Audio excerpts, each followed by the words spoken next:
Салык реформасы ийгиликтүү уланып жатат. Анын натыйжасында кирешелер 3-4 эсе көбөйдү. Буга жараша айлык маяналар, пособиялар, пенсиялар жогорулады.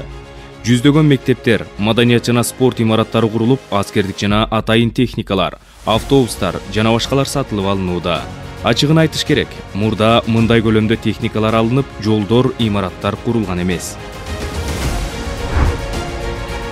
Учурда салык реформасынын акыркы стадиясы уланууда. Бул жаңылануу айрымдарга жакпай, каршылык көрсөтүп, туура эмес маалымат менен коомду козуткусу келүүдө. Мурда контрабанда ташып байыган, салыгын жашырып төкпөгөндөр, ири базары барлар, оңой жол менен акча таап көнүп калгандар үчүн мыйзамдуу салыгын төлөп жашоо эрежеси өөн учурап жатат.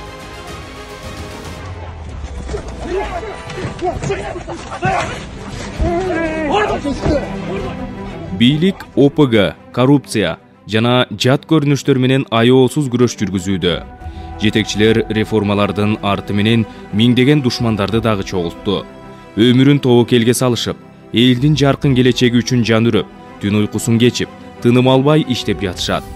Аны баарыбыз эле көрүп жатабыз.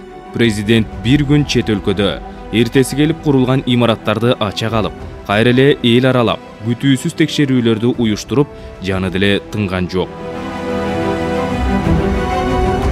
Бүгүн бийликтин таянганы үй бүлөсү, шопурлары, жан сакчылары, кудалары эмес экенине көзүбүз жетти. Мурда президентти үй бүлөсү, кудасы, шопурлары, жан сакчылары тегеректеп алчу. Тагушуларга таянып, карапайым элден алыстап кетишсе, азыркы бийликтин жалгыз караан тутаары карапайым эл. Президент жана анын командасынын колдоочусу, таянычы дагы карапайым эл.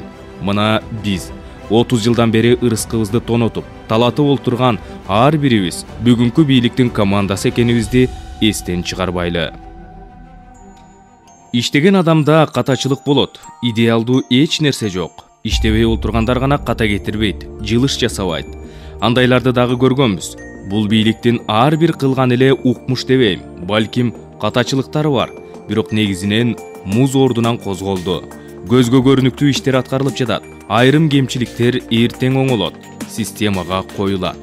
Москва бир күндө курулган эмес да. Анын баары убакыттын иши. Реформа башталып жатса эле эски түшүнүктөргө артка карап чуркабайлычы. Салык төлөө бул мыйзам, абийирдин иши, парзыбыз. Шариятта деле колуңда бар байлыктын 40-1 бөлүгүн зекет бер деп айтат го. Салык реформасына каршы чыкпай, аны колдоп, кемчилигин түздөгөнгө баарыбыз бирге туралы. Мамлекетте башаламандык болсо, андан пайдаланып кайра бийликке келип калсак деген ниети караларга тилектеш болбойлу. Өнүгүүнү кимдер гана каалабайт. Айлыгыбыз көп болсо деп тилейбиз. Жаркыраган мектепте окуп, заңгыраган жолдо жүргүбүз келет. Анан салык төлөгүбүз келбейт. Анда кантип ушул кыялдарга жетебиз?